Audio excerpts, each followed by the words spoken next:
샬롬 반갑습니다. 네, IM 선교회 줄리의 선교사입니다.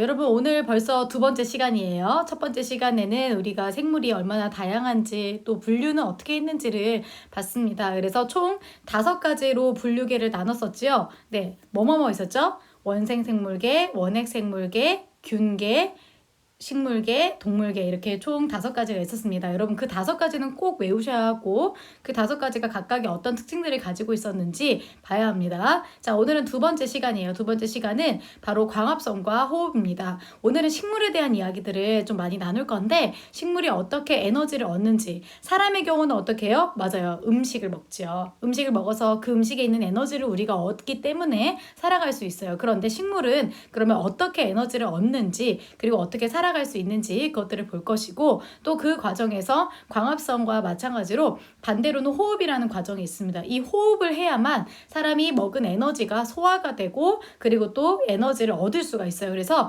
이 2가지 과정을 한번 알아보는 시간을 갖도록 하겠습니다. 자, 광합성과 호흡인데 첫 번째로는 우리 광합성이라고 하는 단어가 나옵니다. 광합성 같이 한번 읽어볼게요. 식물이 빛의 에너지를 이용하여 이산화탄소와 물을 재료로 포도당과 산소를 만드는 작용이라고 했습니다. 여기서 이 광합성이라고 하는 단어는 너무너무 자주 나오는 단어이고 사실 고등 검정고시까지 연결된 단어이기 때문에 네, 별표를 몇 개 해야 될까요? 맞습니다. 3개가 아니에요. 3개 곱하기 100이라고 해도 될 만큼 굉장히 중요한 단어예요. 이 광합성 과정을 통해서 보니까 무엇이 있냐면 첫 번째로는 무엇이 있습니까? 맞아요. 빛 에너지가 있습니다. 빛 에너지. 이 빛이 없으면 그렇다면 반대로 말하면 무슨 얘기냐면 빛 에너지가 없으면 식물은 살 수 없다는 거예요. 근데 여러분 그거 아세요? 식물이 살 수 없으면 동물도 반대로 살 수 없는 거예요. 그렇기 때문에 우리한테 태양이라고 하는 것이 얼마나 중요한지도 다시 한번 이제 생각해 볼 수 있게 되겠죠. 자, 그런데 이 빛 에너지만 있다고 해서 되는 것이 아닙니다. 빛 에너지와 함께 무엇이 있어야 되냐면 바로 이산화탄소와 네, 맞아요. 물이 있어야 돼요. 이산화탄소와 물. 자, 이산화탄소는 어떨 때 나오는 거냐면 사람이 숨을 내쉴 때 하고 나올 때 이산화탄소가 나옵니다. 그렇다면 사람에게도 굉장히 광합성이라고 하는 이 작용이 얼마나 좋은지를 알 수 있어요. 이 이산화탄소는요. 사실 사람한테는 그렇게 쓸모가 없다라고 보여져요. 왜냐면은 이거는 우리가 내뱉는 거예요. 여러분 뱉는다는 얘기는 무슨 뜻이에요? 맞죠. 우리한테 별로 그렇게 의미가 없어요. 그렇기 때문에 내뱉는 거예요. 만약에 이게 의미가 있으면요. 우리는 이걸 가지고 살아야 되기 때문에 후 할 때 내뱉지 않거든요. 그런데 이산탄소가 큰 의미에서 봤을 때 이산탄소가 별로 관련이 없어요. 그런데 광합성을 할 때 생물 중에서도 식물체에게는 이 이산탄소라고 하는 것이 너무너무 중요한 재료라는 거예요. 자신이 에너지를 만들어낼 때 굉장히 중요한 거예요. 그리고 또 하나 뭐예요? 물. 그래서 우리가 물을 주잖아요. 식물에. 그죠? 그리고 이산탄소와 이제 물을 가지고 이 빛 에너지를 통해서 무엇이 생성되냐면 바로 포도당과 산소가 나옵니다. 여러분 포도당은 여러분 어떤 것으로 알고 있죠? 맞아요. 당. 끝에 당이라는 글자가 붙어 있죠. 그래서 포도당 같은 경우에는 말 그대로 이것이 바로 에너지로 쓰이게 될 거예요. 그렇기 때문에 꼭 중요하고 산소를 만들어내요. 그러니까 이 산소를 만들어내니까 우리가 숲이 많은 이제 그 숲에 가면은 나무들이 많은 곳, 식물들이 많은 곳에 가면 어떻습니까? 신선함을 느껴요. 그쵸? 그래서 숨을 들이마시기도 하고 거기 가면 정신이 맑아진다 이런 이야기를 하는 게 바로 산소 때문에 일어나는 것이죠. 자, 그러면 이 광합성이 일어나는 시기는 어떻게 되느냐? 바로 빛이 있어야 되는 곳이기 때문에 그쵸? 빛이 일어나는 낮에 바로 광합성이 일어나고 어디에서 일어나냐면 굉장히 중요합니다. 여러분 엽록체에서 일어납니다. 엽록체 별표 3개. 여기 있는 부분은 많이 시험에 나오기 때문에 여러분 하나하나가 다 외워야 될 것밖에 없어요. 자, 그러면 광합성에 필요한 요소와 생성되는 물질. 광합성에 필요한 요소가 아까 말했습니다. 뭐뭐뭐가 있어요? 빛 에너지, 그리고 이산화탄소, 그 다음에 물 이렇게 3가지가 있는데 이 빛 에너지는 아까 말했습니다. 어디에서? 엽록체라고 했는데요. 이 엽록체 안에 뭐가 있냐면 바로 엽록소라고 하는 게 있어요. 이 엽록소는 빛 에너지를 흡수하는 아이예요. 엽록체 안에서도 엽록소가 없으면 할 수가 없어요. 그래서 이 엽록소라고 하는 초록색 색소라는 건 초록색을 띠게 하는 애라는 거예요. 그래서 식물이 무슨 색이에요? 맞습니다. 초록색이죠. 자, 그래서 이 초록색 색소가 빛 에너지를 흡수하는 역할을 하고 두 번째로 이산화탄소는 어떻게 합니까? 잎에 보면은 구멍들이 있어요. 우리도 사실 여러분 공기를 받아들이는데 구멍이 있죠. 코 구멍도 있고 이 구멍도 있단 말이에요. 그리고 피부에도 다 구멍이 있어요. 그런데 그런 것처럼 ip의 기공을 통해서 공기 중에서 흡수를 하게 되고요. 물은 어떻게 해요? 뿌리에서 흡수돼서 ip에까지 운반을 하게 됩니다. 이렇게 되는 거죠. 여기서부터는 집중을 위해서 제가 영상을 하지 않고 책에만 여러분 집중할 수 있도록 하겠습니다. 자, 광합성에 필요한 물질이 무엇인지를 아까 세 가지를 얘기했어요. 뭐였죠? 빛에너지, 그 다음에 이산화탄소, 물이었습니다. 이것을 확인하는 실험이 바로 이렇게 되는데요. 여러분 여기 보면 A, B, C 이렇게 세 가지가 있습니다. 이렇게 세 가지가 있는데 A에는 무엇을 넣었냐면 자 봅시다. 입김을 불어넣었대요. 자, 이 입김을 불어넣었다는 얘기는 곧 무엇을 의미합니까? 맞죠? CO2. CO2를 불어넣었다 이런 얘기예요. 그래서 또 이제 이렇게 A, B, C를 만들었고 자, B와 C에는 무엇을 넣었다고 나왔습니까? 네, 물풀을 넣었다라고 했어요. 물풀. 물풀을 넣었다는 얘기는 곧 무엇을 얘기하죠? 그렇죠. 여기에다가 식물을 넣었어요. 이런 얘기예요. 그리고 시험관 C는 알루미늄 박을 감싼대요. 자, 알루미늄 박을 감싸게 되면 어떻게 되죠? 맞아요. 빛을 차단한 거예요. 미안합니다, 여러분. 빛을 차단했어요. 자, 이렇게 빛을 차단하고 나서 BTB 용액의 색깔 변화를 관찰한다고 했는데 처음에는 BTB 용액을 넣었을 때 어떻게 되었다고 했습니까? BTB 용액을 넣었더니 노란색이 되었대요. 이렇게 노란색이 됐는데 여기는 아무것도 없었기 때문에 그저 변화 없는 것으로 나왔어요. 그런데 BTB B를 보니까 무슨 색으로 변했대요? 맞아요. 파란색으로 변했대요. 왜죠? 자, 식물을 거기에 넣어줬단 말이죠. 근데 식물을 넣었는데 물풀이 무엇을 해요? 광합성을 하면서 이산탄소를 사용해서 이제 어떻게 되는 거죠? 이제 BTB 용액을 넣으면은 이제 CO2 때문에 산성이 되었었는데 이산화탄소를 사용해서 어떻게 되었습니까? 이제 연기성으로 해서 한마디로 무엇인지는 모르겠지만 변화가 있었다라는 걸 이제 보게 된 거예요. 시험관 C는 뭐죠? 지금 노란색으로 변화가 없어요. 왜죠? 빛이 차단되었기 때문에 광합성을 하지 못해서 호흡만 일어났기 때문이다 라고 얘기하는 거죠. 자, 결론적으로는 무엇이 필요하다라는 이야기를 하고 있는 것이죠. 그렇습니다. 이산화탄소와 빛이 광합성에 꼭 필요하다라는 이야기를 하고 있는 거예요. 자, 광합성 결과로 인해서 생성되는 물질은 결국에는 크게로는 포도당과 산소입니다. 자, 이 포도당은 굉장히 중요한데 왜냐면 바로 이것이 양분으로 쓰이기 때문이에요. 양분이라고 하는 건 영양분을 얘기하는 거예요. 영양분.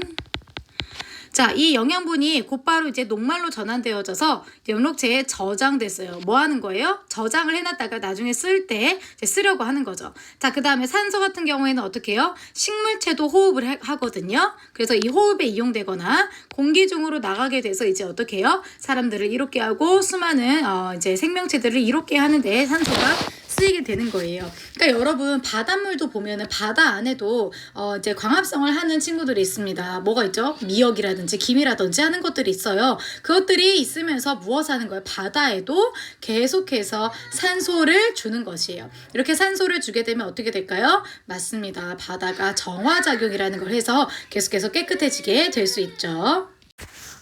자, 우리 이번에는 광합성에 영향을 미치는 환경 요인이라고 해서 광합성을 잘 하기 위해서 꼭 필요한 것들이 또 있는데 그 요인이 어떤 것들인지 한번 이야기를 해보도록 하겠습니다. 자, 광합성에 영향을 미치는 환경 요인 정말 중요하거든요. 별표 3개예요. 자, 첫 번째 한번 보면 빛의 세기라고 나왔어요. 빛의 세기. 빛의 세기가 어떨수록 좋을까요? 증가할수록 광합성이 좋겠죠. 빛이 많을수록 그것이 재료가 되기 때문에 광합성량이 증가하게 됩니다. 그런데 여러분 한번 보세요. 빛의 세기가 어느 정도가 갈 때까지는 광합성량이 쭉 증가하다가 멈추게 돼요. 어느 정도 이상에서는 이제 더 이상 증가하지가 않아요. 왜 그럴까요? 네, 한계가 있기 때문이에요. 받아들일 수 있는 식물체마다 빛을 받아들일 수 있는 한계가 있기 때문에 증가하지 않고 일정해져요. 두 번째로는 이산화탄소의 농도예요. 이산화탄소의 농도도 결국에는 증가할수록 광합성량이 증가하겠죠. 왜냐면 이산화탄소가 농도가 증가한다라는 건 농도가 많아진다는 건 이산화탄소가 많아진다는 얘기이기 때문에 광합성량이 증가를 합니다. 그런데 이것도 마찬가지로 여기 보면 광합성량이 쭉 증가를 하다가 어떻게 해요? 어느 순간 정도 이상이 되면은 네, 맞아요. 증가하지 않아요. 왜 그럴까요? 어느 정도 받아들였지만 식물체가 그것을 받아들일 수 있는 그릇이 있는 거예요. 여러분, 아무리 내가 밥을 많이 먹고 싶어도 우리 밥을 먹는데 위는 어떻게 해요? 늘어날 수 있는 게 한정이 돼 있죠. 사람이 밥을 계속해서 꾸역꾸역 먹을 수 없잖아요. 근데 마찬가지예요. 우리 식물체들도 아무리 자기한테 좋은 게 있어도 그것을 어느 정도 일정 이후에는 올라가지 않게 되는 거예요. 자, 마지막으로는 이제 온도입니다. 자, 온도 같은 경우도 온도가 어떻게 돼요? 올라갈수록 광합성량은 증가해요. 그런데 정말 신기하게도 온도가 40도 이상 이 되면 쭈루루루룩 떨어진대요. 자, 여기가 우리로 따지면 35도에서 40도 사이거든요. 이때가 되면 오히려 급격히 감소한대요. 그럼 광합성을 할 수 없는 상태가 돼버렸구나 라는 걸 알 수 있어요. 그러면 광합성을 할 수 없는 이유는 여러분, 우리도 사람의 몸도 어때요? 35도, 40도 이상이 넘어가면 여러분 어때요? 그렇죠. 열이 나서 몸을 쓸 수가 없는 상태가 되고 푹 쉬어야 되잖아요. 그거는 우리 몸에 있는 효소라고 하는 것의 작용 때문에 그래요. 이 효소에 대해서는 나중에 배우겠지만 이 효소라든지 또 식물체가 몸을 견딜 수 있는 그 온도 자체가 30도에서 40도 사이 이상이 되면은 안 돼요. 그렇기 때문에 오히려 급격하게 감소하는 형태가 됩니다. 자, 광합성에 영향을 미치는 환경 요인 3가지 한번 외워볼게요. 빛의 세기, 이산화탄소, 그 다음에 온도, 이렇게 이산화탄소 농도까지 해가지고 총 3가지를 반드시 외워야 합니다. 자, 4번째로는 광합성 결과 생성된 양분의 이동과 이용이라고 했어요. 자, 이 양분을 만들었어요. 자, 빛을 통해서 무엇이 만들어진다고 했죠?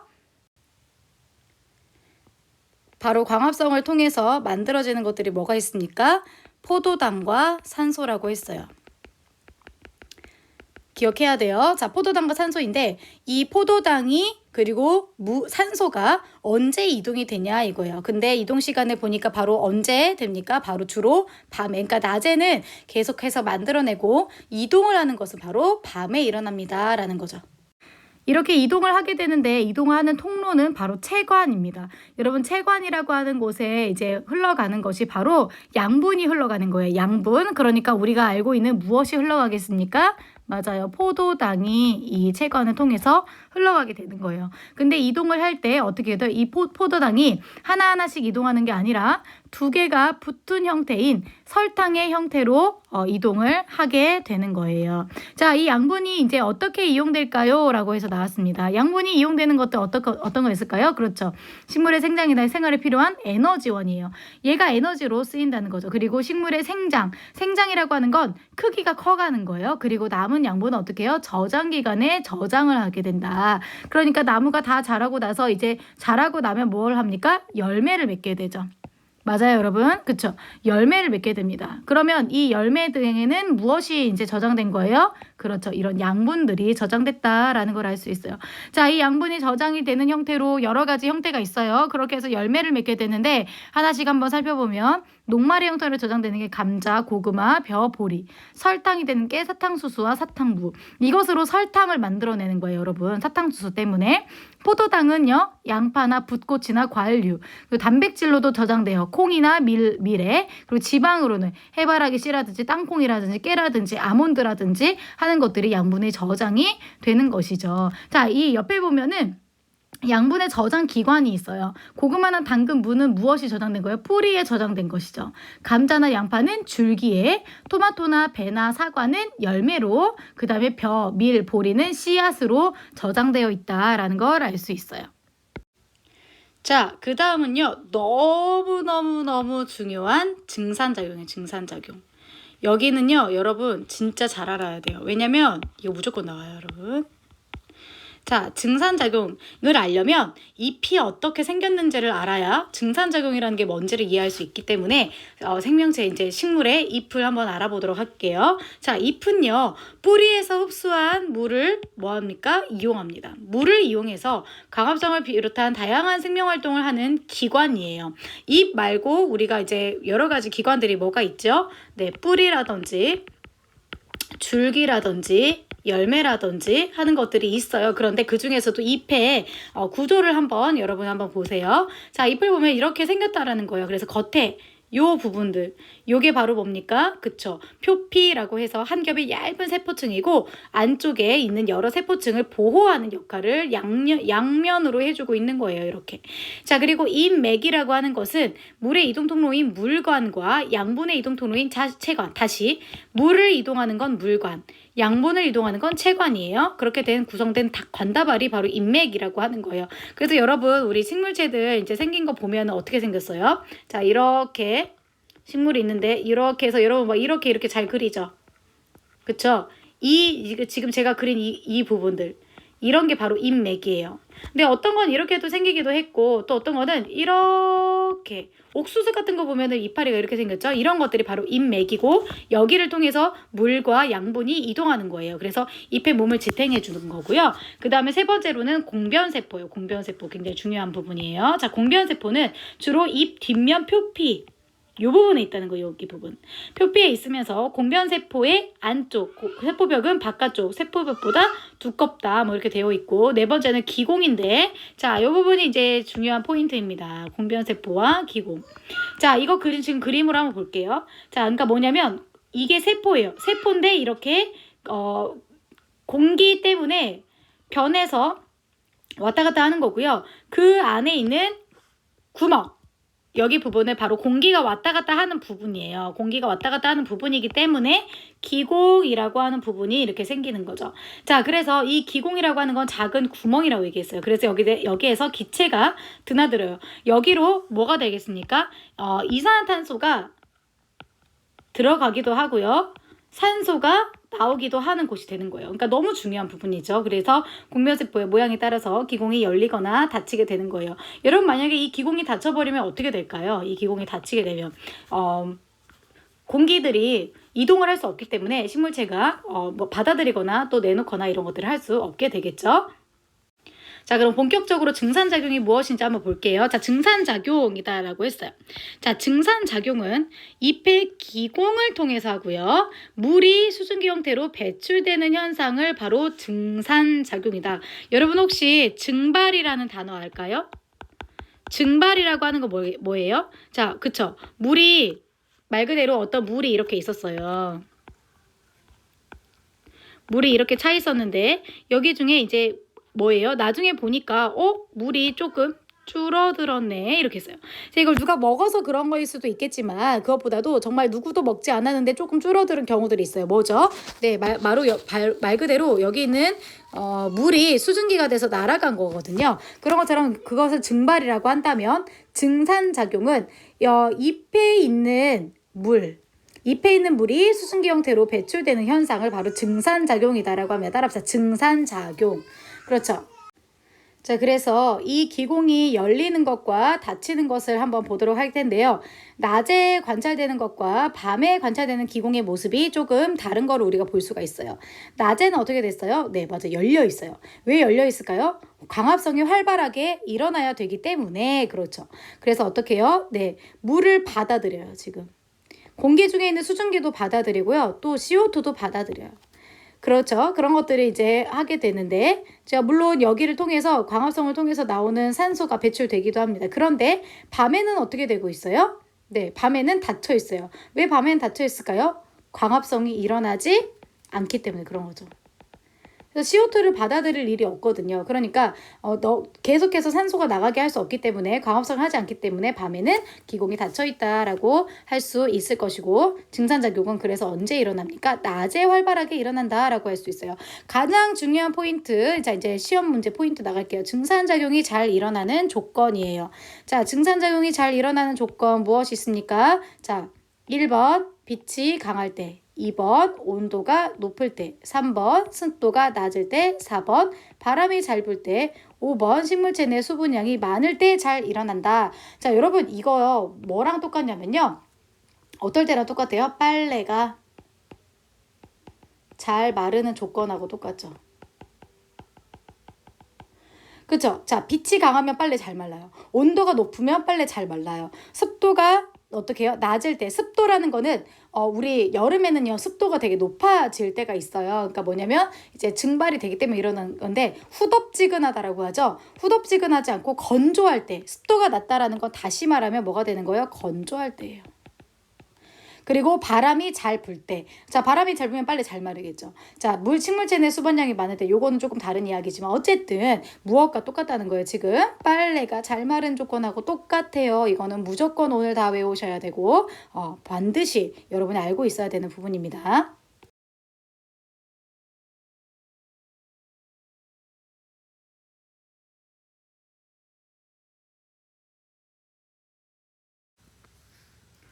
자, 식물의 기체 교환인데요. 이곳에서는 우리가 이제 같이 봐야 될 게 식물에서 낮과 밤에 기체 출입이 반대로 일어난다는 거죠. 그래서 낮에는 이산탄소를 흡수합니다. 왜냐하면 광합성을 해야 되기 때문에. 그리고 산소를 방출해요. 그래서 호흡을 하긴 하지만 광합성량이 더 많아서 그렇게 보이는 거예요. 호흡을 해요. 호흡을 하기 때문에 밤에는 호흡만 할 때는 우리가 일반적으로 하는 호흡과 똑같이 산소가 흡수되고 이산화탄소가 방출되는 것이 일어나지만 낮에는 무엇이 있기 때문에 바로 광합성량이 있기 때문에 이 광합성으로 인해서 이산화탄소가 흡수되고 산소가 방출되는 것처럼 보이는 거예요. 여러분 호흡을 하지 않는 게 아닙니다. 호흡을 해요. 그런데 광합성량이 더 많기 때문에 그런 현상이 일어나는 거예요. 자, 그 다음에는 광합성과 호흡의 비교인데 별표 3개 그리고 외우고요. 3번 쓰기 꼭 필요합니다. 자, 광합성과 호흡을 비교하는 표는 아예 그냥 여러분이 머릿속에 있어야 돼요. 자, 광합성과 호흡이 일어나는 곳을 한번 보면 광합성은 아까 말했던 대로 장소 어디입니까? 세포의 엽록체에서 일어나고 호흡은 살아있는 모든 세포라고 했는데 그 옆에다가 하나 더 써줄게요. 미토콘드리아. 세포 내에 있는 엽록체와 같은 소기관이에요. 그래서 세포 내에서 미토콘드리아, 그 중에서도 미토콘드리아에서 호흡이 일어납니다. 자, 광합성은 시간은 낮에 일어나요. 호흡은 밤에 일어납니까? 아니죠. 항상 일어나죠. 여러분 호흡을 하지 않는 생명체는 다 죽는 거랑 똑같잖아요. 그래서 호흡은 항상 일어난다. 이거 낮밤 이렇게 하는 친구들이 있는데 아닙니다. 항상 일어납니다. 자, 그 다음에 여기 항상이라고 표시해 주시고 기체 출입 아까 이야기했어요. 광합성은 어때요? 이산화탄소를 흡수하고 산소를 방출하는 그러한 이제 기체 출입이 일어나는데 호흡은 산소를 흡수하고 이산화탄소 방출. 그러니까 어떻게 되는 거예요? 네, 둘이 반대 개념이 되는 거죠. 자, 물질의 변화도 마찬가지인데 요거는 넘어갈게요. 자, 이거 넘어가고 에너지 관계 한번 볼게요. 자, 여기서도 보면 반대의 관계인데 에너지를 어떻게 합니까? 저장하죠. 그래서 어떠한 형태로 나타나게 되죠? 네, 포도당의 형태로 나타나게 됩니다. 그런데 여기서는 호흡에서는 어떻게 해요? 이 포도당의 에너지를 쓰는 거예요. 이 포도당의 에너지를 다 이제 뭐 하면서 소모하면서 쓰기 때문에 에너지를 발생시키는 것이죠. 그래서 에너지를 흡수하는 것, 에너지를 방출하는 것, 발생하는 것 이렇게 생각하시면 됩니다.